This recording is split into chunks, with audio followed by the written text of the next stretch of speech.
Speaking of natin, welcome to our channel for today's vlog. So, ang gagawin natin ngayon sa today's vlog is maggagawa tayo ng surapina. Surapina. Surapina ba? Surapina? Surapina. Surapina. So, yun, ang ginamit namin dito is siyempre harina. Ayan na siya. So, ipiprito namin ito. Pero dito ko lang nilagay kasi nagdidikit-dikit sila. Ito na siya, oh. Nagdikit-dikit na nga, guys, oh. Ginunting-gunting namin to. Harina po ito. Yan. Harina po ito. Pwede po itong, nilagyan po namin to ng harina. Tapos, ayun lang, harina lang. Tapos, parang egg. Ewan. Alam ko sino gumawa nito. Ayan. So, tumura namin sa amin ito is si Kuya Kim, yung pinsan ko. So, nagpainit na kami ng kawali. Nung kami luluto sa likod. Ay, sa So, guys, ipapakita namin kung paano gawin.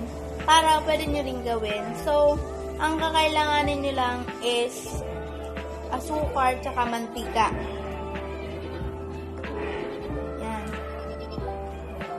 Mga previous vlogs ko is mga pagkain. Pero okay lang.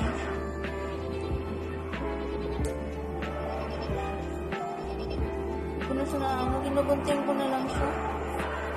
Kasi may dikit pa rin siya. Pag hindi ko ginunting, hindi na siya nakukuha.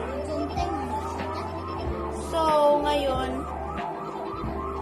ito na, ginaganto ko na siya dahil ipiprito namin to guys, hindi namin siya i-bake. Gusto ko tayo ng i-bake kaso wala kaming baking powder. Wala kaming baking powder. Tawag na si Kuya Ken. Yang penting sis.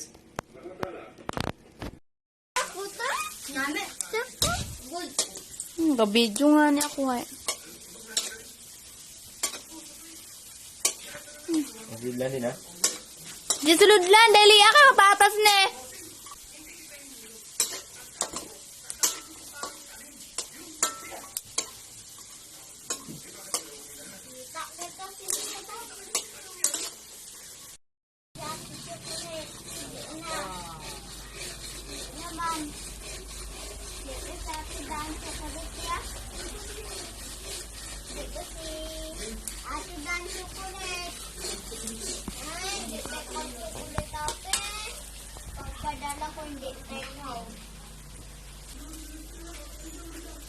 Ganyan guys, ka-brown. Dapat yung...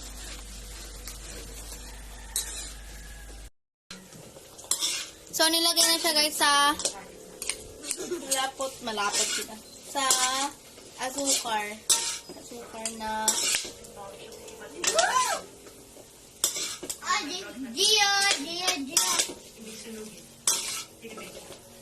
Ayan. So, ito guys is... parang business din ito ng auntie ko.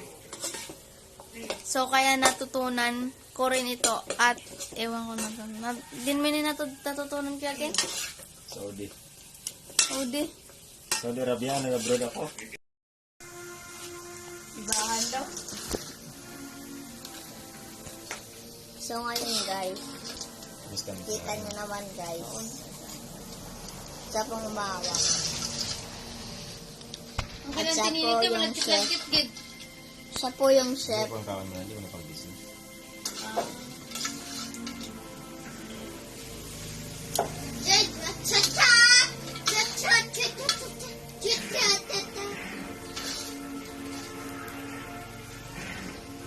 Ito yung tubig.